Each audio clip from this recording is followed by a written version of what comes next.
Marcelo, beleza? Tudo Tudo certo, bom, Marcelo? queridões? Prazer revê-los, hein? Beleza, você? Tão bonitos aí, hein? Essa cor eu gosto, hein? Opa, obrigado. Você também. Eu mais ou menos, já passei da idade, passei da idade, né?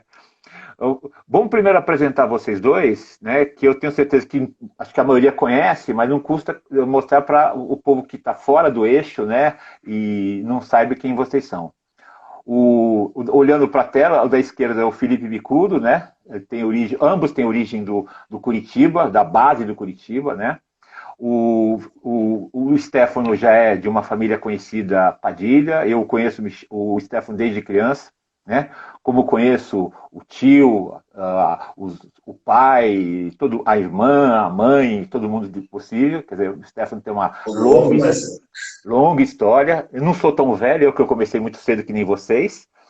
E o Bicudo já é da base do Curitiba, né?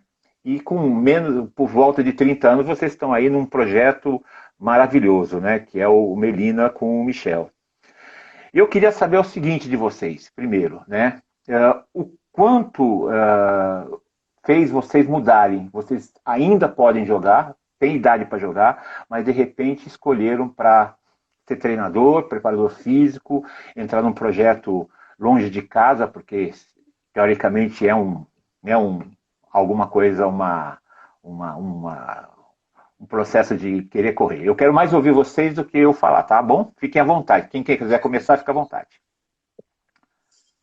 Bom, para mim não foi uma escolha parar de jogar para ser preparador físico, foi meio que uma consequência do que as próprias circunstâncias foram me levando, né? Eu comecei a trabalhar lá no Ford, no projeto em Curitiba, eu tinha 18 anos e comecei a fazer educação física, mas sempre com a pretensão de ser jogador até o momento que eu pudesse jogar, né?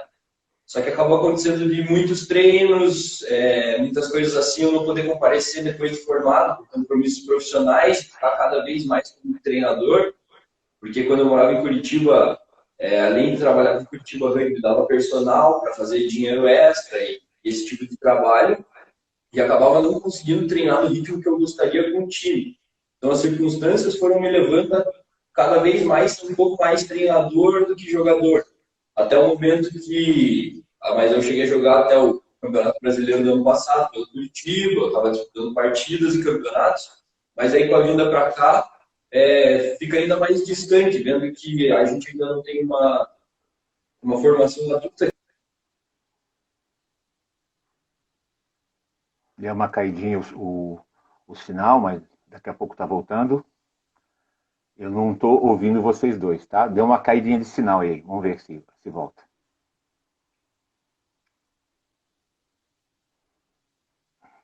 É um problema local. O Bicudo, que estava falando que já tinha começado a treinar categorias de base.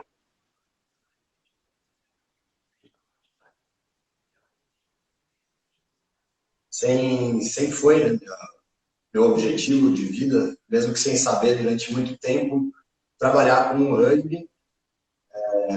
Sempre tive a pretensão de ser atleta também, mas, segundo alguns treinadores, não nasci com a estatura ideal para ser participante de alto rendimento. Tive bastante lesões durante minha carreira de atleta e acabou que fui me transferindo para a parte de treinadores, que é uma coisa que eu gosto muito, e, e também as circunstâncias da vida, né? A gente tentou ser atleta profissional até 23 anos, ou 24, 25, quem sabe, e a gente vai tomando novas responsabilidades na vida, né? Novas exigências, compromissos financeiros, o que faz a gente sair um pouco desse caminho e eu recebi essa proposta aqui, que apesar de ser longe de casa, para mim valia a pena concluir parte do meu sonho como rugby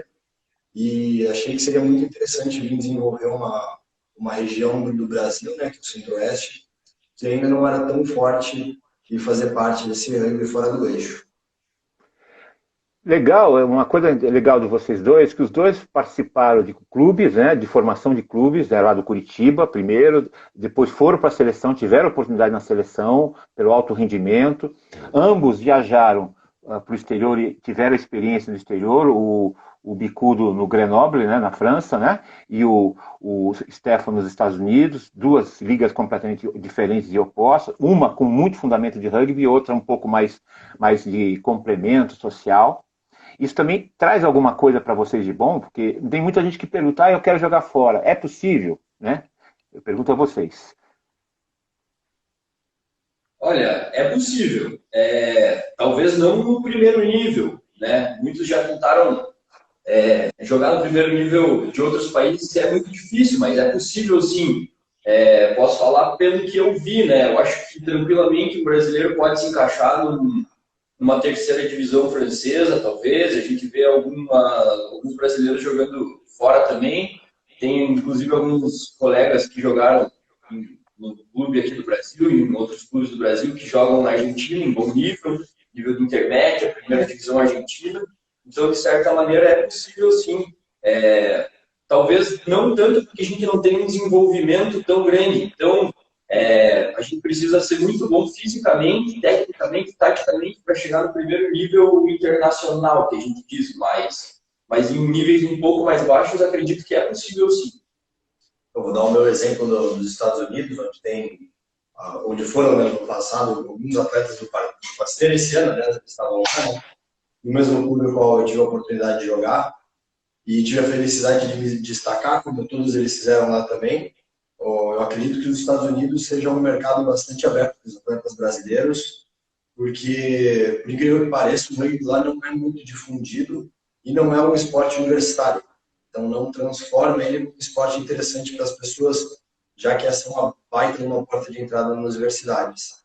Então, o que eu percebi lá é que ninguém entende muito bem sobre o padrão tático e as técnicas específicas de rugby, mas são absolutamente atletas. Do número 1 ao número 23, todos eles correm muito bem, todos eles pegam a bola. O número de scrums por partida é muito baixo, isso é muito interessante. E mesmo que sem um planejamento tático e técnico, eles conseguem fazer um jogo que seria de um bom nível, né? Pelo menos técnico. Acredito que pelo desenvolvimento deles durante a vida. Mas mesmo assim, conversando com o Aja, tem uma opinião parecida com a minha, e acho que é um mercado que tem bastante possibilidade para os atletas brasileiros ainda hoje. Eu pergunto para vocês assim que quando você viaja para os Estados Unidos, ou França, ou qualquer outro país, existem duas coisas fundamentais, né? Foi a questão do rugby, o sonho de todo mundo, jogar fora, até por questões de experiência, e a própria experiência cultural, né? Isso é importante lembrar para todo mundo. Vocês tiveram essa experiência cultural que trouxeram para cá, em termos de não só da questão do jogo, fora, dentro do campo, fora do campo, como aumentar a quantidade de pessoas para assistirem jogos, porque nós ainda vivemos numa bolha, né? Uma bolha grande. O que vocês perceberam isso? Perceberam nessa história toda? Eu, assim, culturalmente é uma coisa impressionante, né? Eu não conhecia os Estados Unidos e tinha uma visão um pouco preconceituosa, eu diria, se é essa palavra, mas eles são pessoas incríveis, né? São muito bons em tudo que eles fazem, eles trabalham muito próximo do que a gente acredita que deve ser trabalhado aqui no clube também, no Melina, que é em direção à excelência, e eles têm isso já dentro da cultura deles, que é incrível, muito educados, muito gentis, zero maldade para qualquer coisa, isso é uma coisa incrível, deixa as pessoas muito tranquilas, mesmo que sendo estrangeiras. E assim, a cultura de rugby lá, ela está iniciando, mas mesmo assim, é uma coisa que todo rugby faz muito bem, e eles também, é o terceiro tempo, é o social, esses são bons também. Que é o mais famoso sempre, né? Mas, e na França, na minha Bico? opinião também, Marcelo, na parte do rugby como um todo, eu acredito que a parte extra-campo seja uma das mais interessantes, né? A cultura que ele envolve, eu gosto muito de observar os comportamentos ao redor dos lugares onde eu passo, os clubes, observar essa cultura, tive muito bons terceiros tempos na vida, inclusive. E na França, uma coisa que eu observei também, assim como o Stefano falou, é que eles buscam excelência, eles trabalham em outro modo operante. Lá, se o teu horário de começar no escritório é às 8, todo mundo chega às 7h30. Se o horário de sair do escritório é às 6, todo mundo sai às 6h30. O que está no papel não é o mínimo que eles devem cumprir. Assim, é muito interessante ver essa seriedade no trabalho deles e você acaba se espelhando um pouco nisso, né? Porque você vê que os caras buscam realmente bastante excelência no trabalho. E isso é muito interessante, que contagia esse tipo de ambiente, sabe? E em relação à vida de clubes, assim, eu acho muito interessante. A vida de clubes na França é muito rica. Eu ia em festivais infantis no fim de semana lá. Todo fim de semana tinha um festival infantil com 30 times de clubes de categorias M10, M12, menores de 8 anos. E estava lotado de pai, lotado de gente da comunidade ajudando, fazendo o evento acontecer. E era muito interessante ver esse aspecto social do rugby lá, que eu acho que de algum tempo para cá veio se perdendo um pouco no rugby brasileiro, assim, sabe? Os terceiros tempos já não eram aquela coisa tão calorosa, não vi uma participação tão grande, calorosa das famílias, dos clubes e coisas assim, que eu acho que são muito importantes para sustentar o aspecto social do rugby. E é muito interessante observar isso em outros lugares. Esse é o grande lição que nós temos de ter, né? O extra-campo sempre que ainda está muito distante para a gente, né? Mesmo cidades como Curitiba, que tem um Curitiba como referência, né? Por exemplo, agora Cuiabá com Melina, ainda as famílias não participam. O que vocês estão sentindo, essa coisa de formar não atletas, formar pessoas que vão desde criança? Existe já uma pretensão de fazer uma chamada escolinha de esportes, nome esportivo e assim por diante? Ou ainda só preocupando com o Melina principal, que são as meninas que estão mudando o patamar, vamos dizer, de treinamento no Brasil? O que vocês imaginam aí para Cuiabá, para vocês desenvolverem essa categoria de base que a gente chama?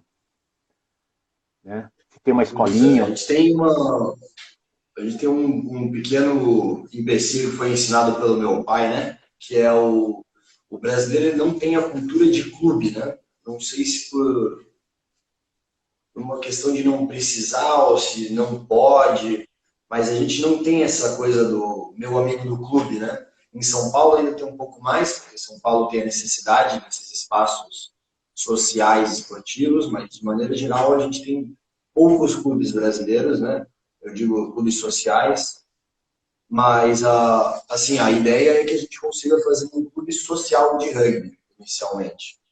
Se mais para frente a gente conseguir implementar novos esportes, ou fazer um centro de alto rendimento, de pesquisa, de desenvolvimento de atletas, acho que pode ser bem interessante.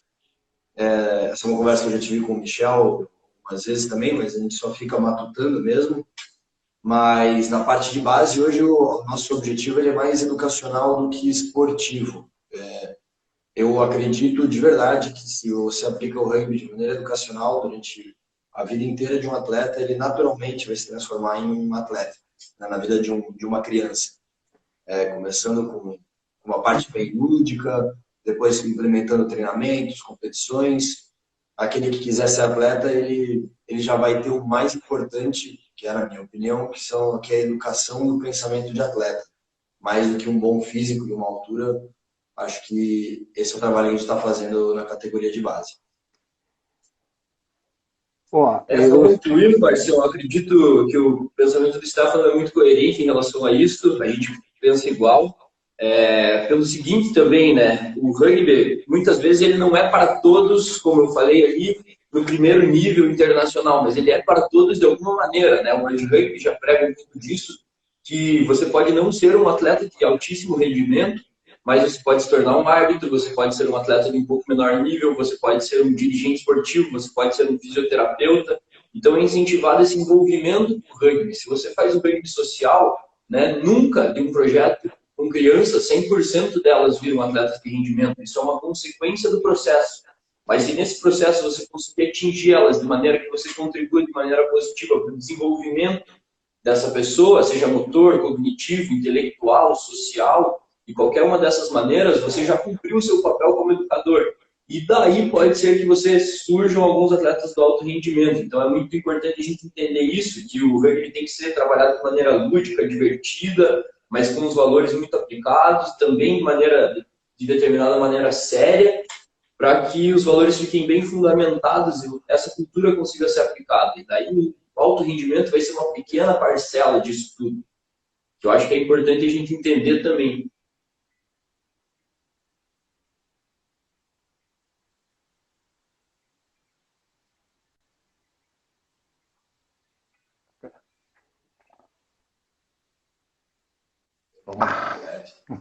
Entrou um som errado aqui. Estão me ouvindo? Agora sim. Tá, desculpa, tá? O que eu vejo claramente é esse sonho que começou pelo Alan e pelo Michel, tem feito vocês também sonharem juntos, né? Isso é importante. Não há nada que não seja feito através de sonhos, né? Quer dizer, a gente começa com um sonho, depois vai se materializando esse sonho. E hoje o Melina é muito mais realidade como clube do que muitos clubes que existem no Brasil, né? Por ser muito mais jovem, né? Nós temos hoje aqui no eixo, vamos dizer assim, o São José, o Jacareí, o Pasteiro, o SPAC deu uma caída, já está crescendo de novo, mas essa por Curitiba, não tem a menor dúvida, né? Mas o que acontece, por exemplo, quer dizer, como é que o trabalho que vocês estão sentindo de transformar meninas que treinavam uma ou duas vezes por semana, como vocês trabalharam isso no Curitiba, e agora trabalhando todo dia, em 2 períodos, para criar muita motivação, apesar de a gente estar naquele momento que não tem jogo, né? Eu sei que é complicado isso, né? Você treinar para manter dentro de um critério que vocês têm, mas manter a motivação, que é muito difícil, né? Porque a competição ajuda bastante na idade adulta, né? Claro, com certeza. Para manter a motivação aqui, eu não sei antes da minha chegada, o Stefano acho que pode falar um pouco melhor, como ele fez essas meninas que treinavam 2 vezes, começar a treinar em 2 períodos, porque quando eu cheguei já era assim. Mas nesse período agora a gente está tentando motivar elas com competições internas, basicamente. A gente está fazendo jogos internos, todos os nossos jogos são feitos é feita uma análise estatística através da análise dos jogos e a gente tenta manter elas motivadas, pelo menos tentando gerar uma competição entre si.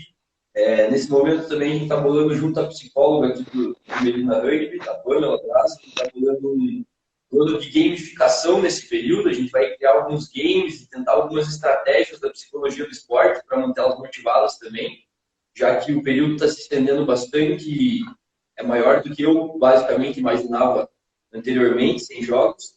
Então, não está sendo fácil, eu imagino, para clubes que não têm um plantel tão grande, que não estão podendo treinar, como deve estar sendo difícil, mas a gente tentou manter a competição interna, tentou manter clara a importância de um período de desenvolvimento agora para a gente, nesse primeiro semestre, e está tentando manter elas motivadas através do desempenho individual delas, das partidas internas que a gente tem feito, e o grupo está vendo que está crescendo. Então, acho que isso também está mantendo a motivação, porque elas estão observando a melhoria, a evolução delas.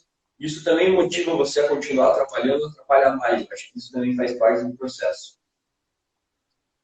Eu vejo da seguinte maneira, concordo, né, trabalha junto, não tem como não, é uma das coisas que a gente está planejando, mas a gente, essa semana, junto à psicóloga também, ela fez uma atividade e as meninas colocaram para a gente algumas coisas que elas achavam interessantes, porque, sinceramente, Márcio, eu não sei quantas pessoas treinariam da forma como elas têm treinado, mesmo sabendo que esse ano pode não acontecer nenhuma competição. Assim, é impressionante o que essas meninas treinam todos os dias durante os 2 meses de quarentena. Antes da quarentena, a gente já vem trabalhando muito com os valores do esporte, né? Tentando transformar isso aqui numa coisa mais leve, que é bastante pressão que elas sofrem, tanto por parte minha, né, de técnica e tática, quanto do bicudo, parte física, quanto do diretor, por outras partes, né, do presidente, que está sempre todo dia aqui no campo. incomodando, fazendo as suas críticas construtivas e pesando na cabeça de todo mundo. Então, eu anotei aqui que eu tenho tentado criar aspectos sociais e emocionais para o time profissional. O que aconteceu? Nós dois tivemos a experiência no grupo de selecionados do Brasil e é uma coisa pouco emocionante entre atletas. É muito emocionante você vestir a camisa, mas é pouco emocionante, pelo menos a mim, pareceu mais legal jogar com o meu clube do que jogar com a minha seleção, porque eu jogava com amigos. E essa é uma coisa muito difícil de se criar quando, na verdade, você tem um grupo de 24 atletas que disputam diretamente vaga para um campeonato brasileiro. Então, essa rixa e essa rivalidade, ela é muito natural e eu venho tentando trabalhar isso, né, com os valores e com a participação em outras atividades do clube, com pintura de campo, limpeza do CT, colaboração com outras coisas, material, aquelas coisinhas bem básicas para que se gere um sentimento real sobre o clube. Não que vire simplesmente um local de trabalho. E obrigação, né? A outra... Perdão, não vi. Uma obrigação apenas, né? Isso, não só uma obrigação, né? Que seja uma coisa mais profunda do que eu tenho que ir lá treinar.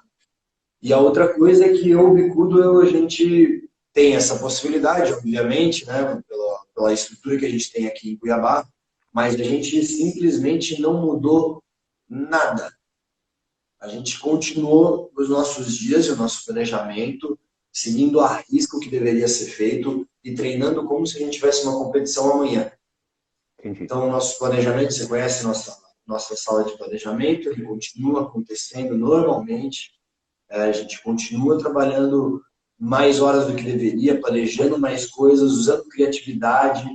As semanas, elas são sempre diferentes, são sempre muito bem planejadas para que elas consigam ocupar a cabeça e sabe, pensar o máximo possível no rendimento delas e não em outras coisas.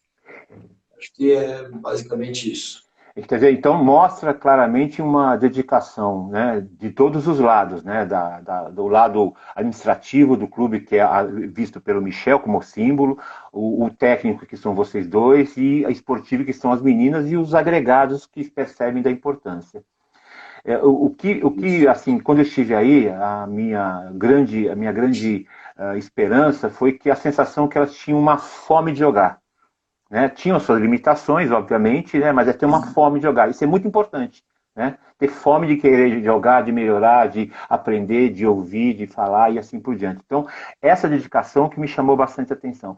Vocês têm noção que vocês, no Brasil, estão fazendo uma coisa inédita? O Brasil inteiro está parado e vocês estão funcionando ainda? Sim. Vejo com bastante responsabilidade, na verdade. Acho que a nossa responsabilidade é aproveitar esse momento e fazer o melhor que a gente pode, né? Já que temos esse privilégio de continuar nossas atividades normalmente, no mínimo, a gente tem que dar o máximo, né? Exatamente. E por quê? Vamos pensar aqui, assim, com todo o respeito, para uma seleção brasileira feminina, ela daqui a um ano ela tem os Jogos Olímpicos, né? Então elas estão, teoricamente, 3 meses atrasadas, 2, 3 meses atrasadas, em função da falta de treinamento, né? E as equipes, no caso, a equipe como Melina, está desenvolvendo isso já faz tempo, quer dizer, não perdendo o trem, né, vamos dizer assim, não perdendo o trem. Agora, deixa eu perguntar uma coisa para vocês dois. O que faz esse projeto de vocês agora dar dando certo, e eu creio que vai dar certo, porque pela experiência que eu tenho com vocês, é que vocês se dão muito bem, vocês se entendem pelo olhar. Isso é verdade? Isso é importante? É verdade, é importante, é verdade.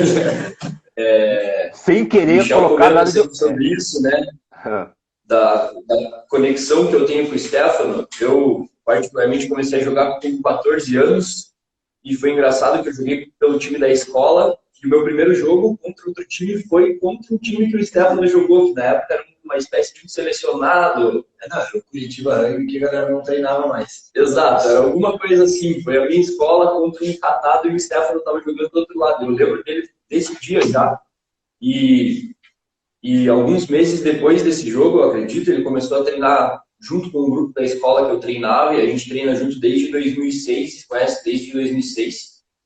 E por ter jogado muitos e muitos anos juntos, sempre num grupo de amigos bem fechado, que a gente sempre foi em Curitiba, até hoje, um grupo de amigos muito fechado mesmo.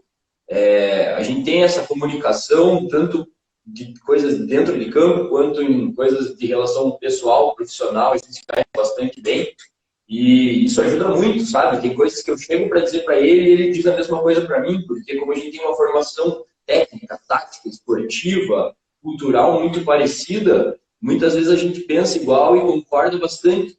E ainda é mais interessante quando a gente discorda, que também acontece da gente discordar em alguns pontos, porque também é valioso, né? Porque quando a gente discorda, quer dizer que tem um ponto que não está esclarecido ou que tem uma visão diferente dos dois. A gente acaba tirando coisas muito ricas dessas discussões, mas dentro de campo, nos treinos, assim, geralmente a gente concorda muito rápido sobre coisas pontuais, técnicas, táticas, e isso acaba ajudando bastante a gente no trabalho, assim, a conexão com as meninas e dando os feedbacks que a gente acredita, é sempre muito valioso. Além da gente tomar o cuidado também, né? A gente já teve experiência com duplas de treinadores que vinha um e te falava pega a bola e entra, o outro falava pega a bola e passa, e aí você leva isso para um sistema de jogo e continuava contraditório, e a gente sabia o quão ruim era, então a gente toma bastante cuidado, né, de fazer os pequenos briefings pré-treino, para saber do que a gente vai falar, quais são os feedbacks que a gente quer dar, também esclarecendo sempre as meninas, né, que cada jogador e cada treinador tem uma linha de raciocínio e um correto, né? Então, imagina que de perfil físico eu tenho muita diferença do bicudo e, obviamente, que se ele for falar das técnicas de tackle dele até determinado momento elas são as mesmas que a minha, mas chega uma hora que elas se diferenciam um pouco e isso tem que estar muito claro na cabeça do atleta, que não é que o meu está certo, o dele está errado ou vice-versa, mas que sim, para perfis físicos diferentes, as técnicas elas podem ser diferentes. E as que a gente conhece também são diferentes e que a gente tem que levar isso em consideração. E no padrão tático, em relação a padrões táticos, é muito importante, eu acho, a gente discutir previamente isso, né? Quando a gente vai para um treino, que a gente começa a querer desenvolver uma defesa, por exemplo, no começo do ano a gente estava trabalhando muito defesa individual, a gente estava vendo o tackle 1 a 1 basicamente, como que você marcava, depois a gente introduziu uma dupla, agora tudo em trios e quartetos, e cada vez que a gente vai dar esses passos em relação a padrões táticos, a gente senta e pensa muito bem, como que a gente quer construir essa defesa? É invertida, é em subida, então acho que é importante a gente estar alinhado previamente também, né? Isso é uma coisa muito, muito importante no trabalho, que é toda a parte do planejamento. Na verdade, eu acho que a parte, uma das mais fundamentais do nosso trabalho, que às vezes também é deixado um pouco de lado o planejamento. E a questão, por exemplo, de informações. Vocês estão criando um banco de dados, já que vocês estão fazendo algo completamente fora da linha da curva brasileira, né? Vocês estão tendo um banco de dados? Sim, Marcinho. Temos todos os treinos registrados, né? Sim, tranquilo. Sim. Esse daqui é o plano de treino, que está anexado com o planejamento físico. Ele tem diário por sessão de treino, semanal, mensal, e é isso. A gente está fazendo assim, a gente está fazendo armazenamento tanto nas nuvens, né, quanto no físico. A gente quer criar um portfólio também. A gente está colhendo muitos dados. Na verdade, a maior quantidade de dados que a gente consegue colher, a gente está colhendo, a gente guarda todo o nosso planejamento, a gente tem dados sobre cada estatística de cada jogo que a gente fez em cada fim de semana aqui. Todos os jogos que a gente fez desde o começo do ano foram filmados, a gente faz a estatística dos jogos, é criado um score individual por atleta, a gente mostra toda semana o score das atletas, o score do jogo, coisas nesse sentido, testes físicos, testes antropométricos, testes de avaliação funcional, autoavaliações, e a gente tem tudo isso registrado. A gente está tentando, a longo prazo, criar um perfil das jogadoras e observar a evolução com números. Então, por exemplo, se meu time fazia 100 ações no começo do ano e agora está fazendo 120, é um bom sinal. Se a gente tinha uma efetividade de passe de 60% e agora tem 70%, é um bom sinal. A gente está querendo começar a cruzar esses dados cada vez mais, se dedicar mais a esses dados que a gente está conseguindo colher para ter esses dados e conseguir ter uma coisa física, uma coisa matemática em relação ao nosso trabalho. Eu acho que é muito importante. A gente sabe, né? Perdão. Vou tentar achar para você. A gente criou uma análise de vídeo, né? A gente não tem os aplicativos. Eu quero a de análise. Isso daqui é a análise. Isso não tem aqui na esquerda. Para te mostrar, a gente criou uma espécie de análise com número de ações, né? E criamos um score. Então, vou pegar e vou te mostrar o trabalho só. A gente faz manualmente, né? Ele já está tudo riscado, mas eu tenho aqui. Deixa eu mostrar aqui. Sim, sim. Deixa eu mostrar aí. Entendi. Então, a gente tem chutes, recepção aérea, passes, né, efetivos, não efetivos, passes recebidos, assistências, todos esses duelos que a gente faz com a mão, depois transporta para o computador e ele vira uma análise individual, com porcentagens, todas as coisas, com soma, com efetividade de time, efetividade de passe, efetividade por tempo jogado. A gente está tentando criar algumas coisas aí, a princípio tem dado certo. Tem dado bastante certo. A gente tem conseguido monitorar o número de ações por jogo, os acertos das atletas em cada jogo, o que a gente precisa trabalhar, que a gente está errando mais, o que está dando certo, e a gente precisa continuar assim, porque as estatísticas mostram que a efetividade está sendo boa. Está sendo bastante interessante poder construir dessa maneira e ter mais esse dado, né? Você tem que ter aquele feeling do treinador da beira do campo, mas você precisa ter outros dados para te auxiliar a planejar e a aferir o teu trabalho. Então, isso é bastante interessante para traçar o teu perfil de trabalho a longo prazo, que você precisa fazer. E esse acho que tem sido um diferencial. Assim, a gente investe bastante tempo fazendo essas coisas, o Michel nos ajuda bastante, inclusive. E a gente tem conseguido criar coisas muito boas, interessantes, e conseguido observar dados muito valiosos. Isso é muito legal, é muito importante, até porque eu tenho feito pesquisas, não de jogos, mas assim, pesquisas para o rugby aqui em São Paulo, e a gente vê que a maioria dos clubes, né, não tem grandes coisas, né, não tem informações, né, coisas até muito básicas, né? Porque a gente não sabe quem jogou, quando jogou, por que jogou, né? É muito importante saber isso, né? Porque durante o ano, durante o mês, durante a semana, o que foi feito, por que aconteceu isso, por que aconteceu aquilo, né? Então, dados, e a gente olha outros países, né? Por exemplo, a experiência do Stefano nos Estados Unidos é uma experiência que, assim, olhando o esporte americano, qualquer um, eles têm a informação dos meninos meninos e meninas a partir dos 13 anos. Então eles sabem o que podem fazer com aquele menino. Se ele vai ser grande atleta é outra discussão, mas eles sabem em que nível ele está e em que nível ele pode chegar, né? Então muitas vezes vocês vão pegar a menina e vão desenvolver isso, né? E a pessoa tem meio que mensurar, né? É aquela coisa da mensuração mesmo, né? É importante elas perceberem, pô, eu estou evoluindo, então não estou dando, tá sendo bom pra gente, né? Isso dá uma motivação para elas também bastante, muito grande, né? E muitas vezes, quando existe uma queda, vai procurar saber porque essa queda está ocorrendo, né? Por exemplo, o grupo é homogêneo ou é heterogêneo, o grupo de vocês, do dia a dia? Ele está ficando cada vez mais homogêneo. A gente tinha no começo do ano uma distância bastante grande, tanto fisicamente quanto tecnicamente, da melhor para a pior, mas isso está diminuindo esse gap. Na minha opinião, fora os aspectos de treinamento, claro, mas quando a gente põe uma diretriz, né, quando a gente combina coisas dentro do campo, e essas coisas elas são acatadas por um grupo, a chance de de mais gente acertar, ela é maior. Porque você está cumprindo um combinado. Entende? Como se o bicudo, a gente está jogando junto, ele pega a bola. Eu, olhando para ele, já sei mais ou menos o que ele vai fazer, porque são coisas que a gente combinou durante a vida.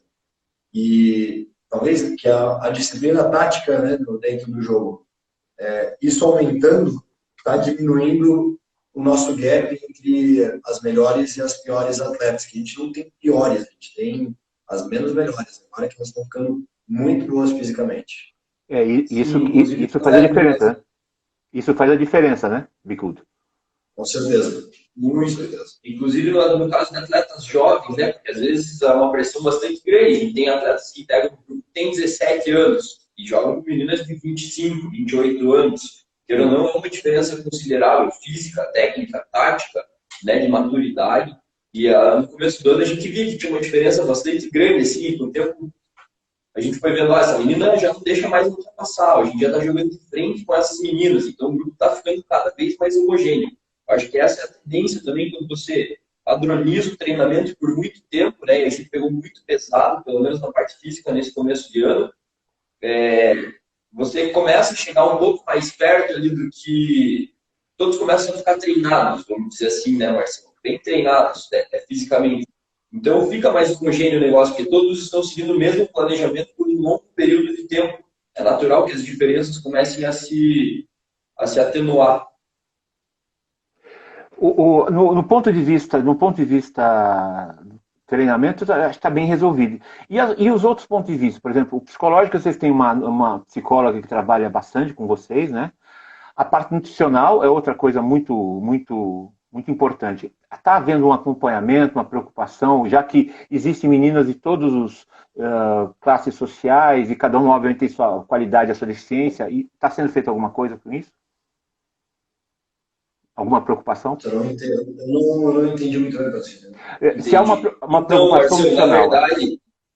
Na verdade, emocional. Nutricional.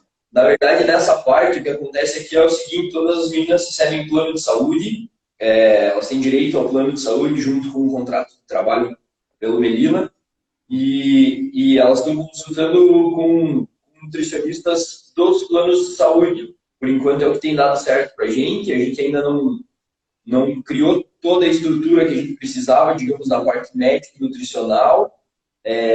Estamos evoluindo cada vez mais, mas assim, por hora esse é o jeito que está sendo feito. A gente faz avaliações antropométricas nelas para avaliar se elas estão ganhando e perdendo peso, como está esse tipo de coisa, e elas vão nessas nutricionistas afiliadas ao plano de saúde que a gente tem e fazem consultas periódicas com essas nutricionistas. Mas a gente, no momento, não tem um departamento nutricional aqui. Então, que é uma preocupação, né, a médio e longo prazo para ser resolvida também. Isso eu tenho certeza, faz parte do próprio desenvolvimento do clube, vamos dizer assim, né? O desenvolvimento do rugby, né? Porque a gente vê que a grande maioria dos clubes não tem uma preocupação. Come, melhanta, está bem de peso, está mal de peso, né? A gente vê muito isso. Tem que haver essa preocupação também, né? Sim, por enquanto o que a gente tem acompanhado através das avaliações físicas, né, avaliações antropométricas de peso, percentual de gordura. Até o momento a gente não tem tido problemas de meninas que estão perdendo peso, que não estão ganhando massa magra, que não estão perdendo percentual de gordura quando desejado. Então, por hora, sim, isso nos deixa mais tranquilo. A gente sabe que quando chegar na fase mais de polimento, que elas já forem um pouco mais bem treinadas, talvez a gente precise de uma atenção maior nesse período. Mas as avaliações estão nos passando uma certa tranquilidade, porque estão havendo mudanças positivas na composição corporal, o que mostra que, de certa maneira, a alimentação está adequada ao plano, assim, sabe? Seria preocupante caso a gente tivesse uma menina que estivesse perdendo massa muscular ou não ganhasse massa muscular nesse período, mas ainda bem a gente não teve nenhum caso dessa maneira. Deixa eu fazer uma pergunta. Também acho importante a gente discutir isso. Vocês dois, claro, foram para ir para treinar o Melina para jogar o campeonato, o paulista, o brasileiro e outras atividades da região centro-oeste. Quer dizer, a gente sabe que treinar é muito importante. E jogar. Vocês acham que o rugby brasileiro joga pouco? As meninas jogam pouco, os meninos jogam pouco, os clubes jogam pouco durante o ano?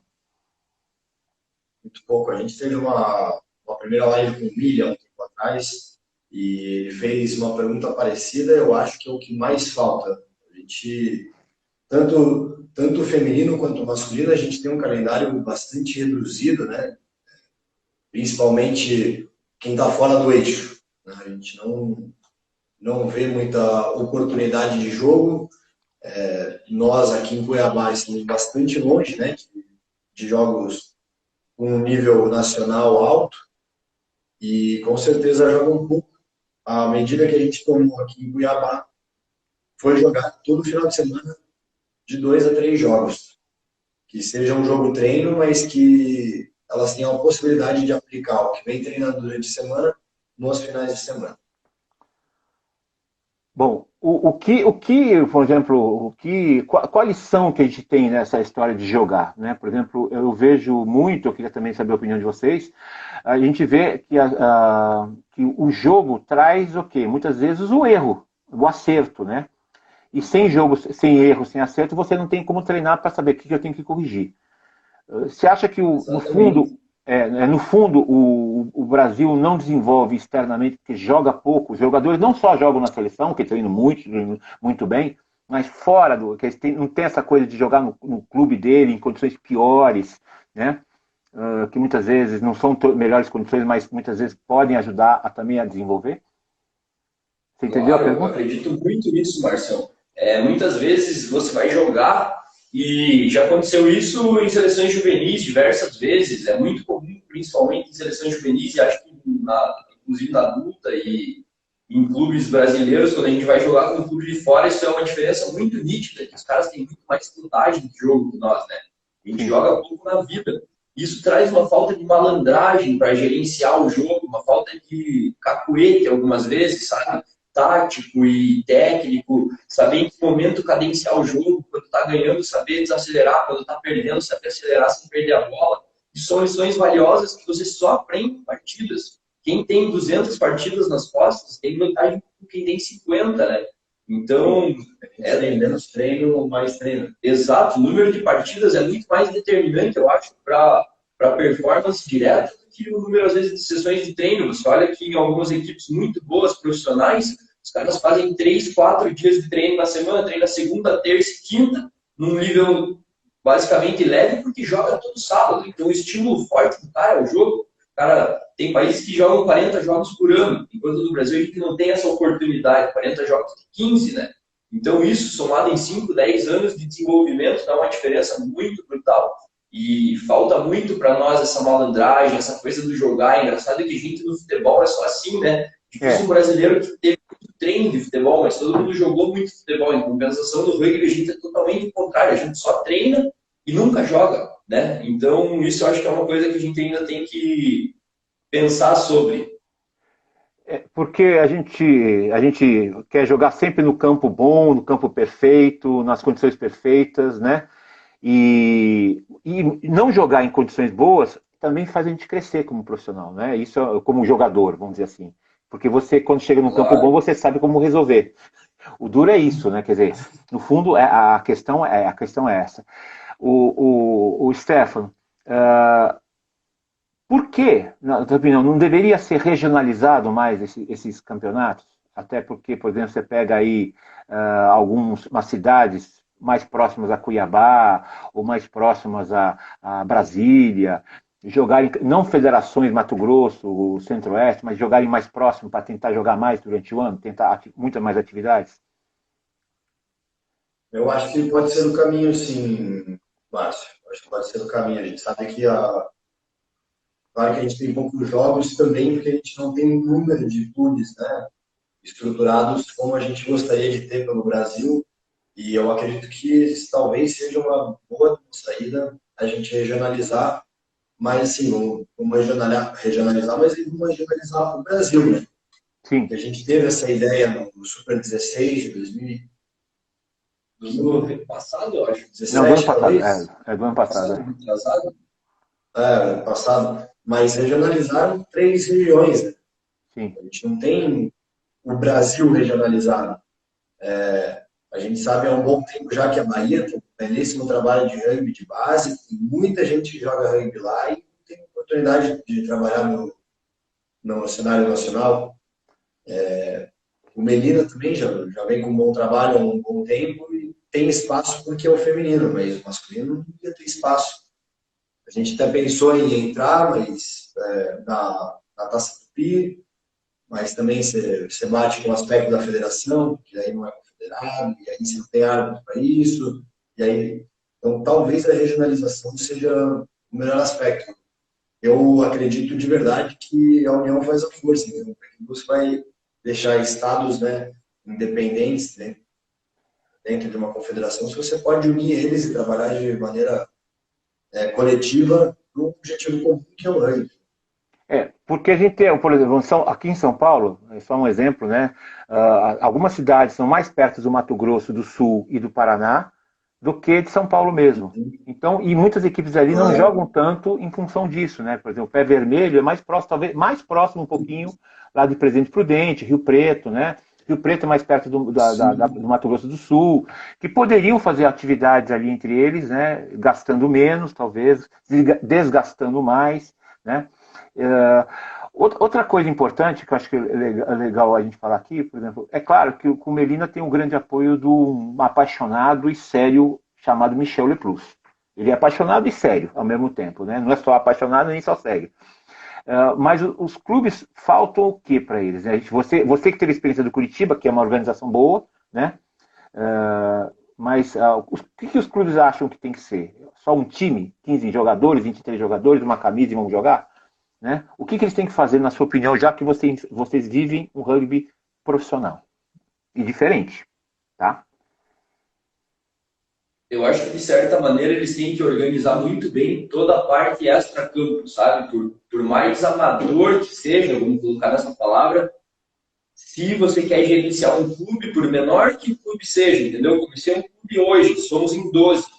Cada um vai ter que fazer uma função além de ser jogador, entende? Você precisa criar um corpo diretivo que de alguma maneira esteja preocupado com essas ações do clube.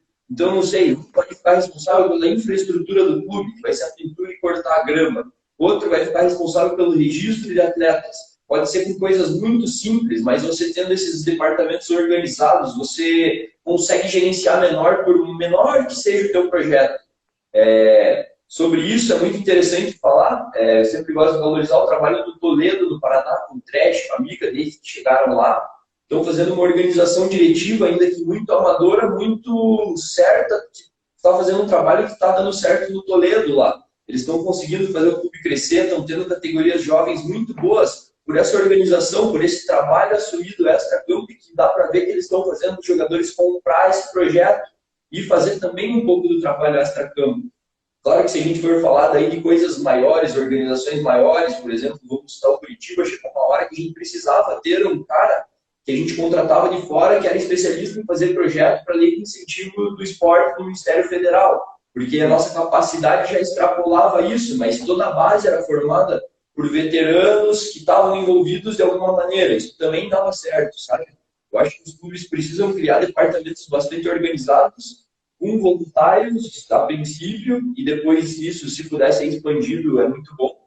Mas, a princípio, voluntários podem fazer um trabalho muito bom, assumindo cada uma função extra-campo e tentando gerenciar da melhor maneira possível o clube fora das linhas. Porque a gente vê estados como Santa Catarina, Paraná, que tem 2 clubes, mais ou menos, 3 talvez, um pouco mais de competitividade, nem tanto assim. Mas a gente vê exatamente isso, a preocupação que você para jogar rugby, né? Nós para jogar rugby de algum jeito, a gente tem que ter o adversário. E se não houver adversário, não tem jogo, né? Por mais que... E todo mundo quer jogar o 15, eu sei que é difícil, né? Por exemplo, o Rio de Janeiro, eu estava vendo uma entrevista do Federação, eles caminharam pelos Sevens para resgatar clubes, para tentar fazer o 15 dali para frente. Hoje o Niterói está meio descantinho ali, que é a única referência, o Guanabara acabou, a gente sabe disso, que é uma pena, mas é isso que a gente tem que, de repente, parar para pensar, né? Como resgatar, por exemplo, aí o Melina tem o feminino, tá? Desenvolvendo o masculino, e assim por diante. Quer dizer, como fazer isso nessas regiões que precisam de adversários? Vocês ainda têm mais condição de chegar à capital, ao eixo, vamos dizer assim. Fora do eixo, essa é a história. Quer dizer, Porto Velho, Manaus, que tem até trabalhos mais ou menos legais, mas não não gira, né? Vamos dizer assim, desanima, né? Quer dizer, o que fazer? Né? Será que o Melina pode ser o catalisador disso tudo ou não? Eu acredito que pode ser a ponta do pavio, mas não é o grande lance não é o Melina Rugby. Eu vou para outro âmbito sobre clubes e os trabalhos que são feitos, na verdade, que é um aspecto social nosso, eu acho. A gente, de maneira geral, no Brasil não está acostumado a fazer como o Picudo falou, né? Eu trabalho das 7 às 6, o cara ele chega às 6h30 e ele sai às 6h30 de novo. Isso engloba outras coisas, né? Isso eu presencio aqui no clube, por exemplo, puta, mas é que eu treino, a gente tem treinos, a gente tem sessões de treino das 8 às 11, quando a gente passa o horário, né? Quando a gente tem trabalho extra ou algo assim, e das 4 às 5h30. Você pede para alguém te ajudar, tem gente que, não, eu trabalho demais. Entendi. Isso é uma coisa cultural nossa, eu acho. Sabe? Eu acho que é um... Então, você pede para um cara no clube fazer um trabalho voluntário, ele inicialmente ele se recusa, ele não quer fazer um trabalho voluntário, ele não quer ajudar de bom grado, ele não quer passar por esse processo, não quer entender, se envolver, participar e acho que começa por aí, sabe? Mas eu acho que é muito mais cultural nosso do que um problema de gerência de clube. Acho que tem um problema de gerência humana dentro do nosso país que ele é mais complicado do que a administração. Exatamente. O seu tio Diego, que foi meu grande amigo de escola, que me ensinou a jogar rugby, né? Ele diz exatamente isso, que a sociedade brasileira não trabalha em comunidade, trabalha individualmente, sempre. E é muito difícil mudar isso, né? Infelizmente, isso faz mais de 30 anos que a gente está fazendo isso. Gente, está acabando o tempo, infelizmente, senão isso aqui cai, a gente vai perder o sinal daqui a pouquinho, tá? O Instagram derruba a gente. Obrigado por vocês terem atendido o meu convite, tá? Acho que é importante a gente divulgar não só o Melina, mas o trabalho em si, né, de vocês. As pessoas precisam saber que é possível sim, né? Não precisa ter um Michel para poder ajudar, mas tem que ter paixão para poder fazer isso tudo que vocês estão fazendo, tá bom? Agradeço a vocês dois, eu estou sempre torcendo aqui, vocês sabem disso, que precisam das mãos, tá? O velho está aqui para ajudar vocês, tá? Um beijo, abraço. Obrigado, Marcelo. Obrigado a vocês. Ó, abraço aí. Breve estamos aí, tá? Em breve vamos estar nos encontrando nos campeonatos. Tá bom, estaremos juntos sempre. Abraço, tchau, tchau, querido. Obrigado pelo convite, Márcio. E parabéns pelo trabalho que você vem fazendo aí nas redes sociais também, que a gente acompanha. Obrigado, tá? Acompanha sempre. Um abraço para você. Quem mandou um abraço pro Stefano Pedrão, que jogou com ele na seleção juvenil lá no Paraguai. Lembra disso? Eu ia falar isso agora. Um abraço pro Pedrão aí também. Tá bom, querido. Tchau, abraço você. Tchau, tchau. Tudo de bom. Valeu, tchau, tchau. Pra você também. Até breve. Até breve, hein?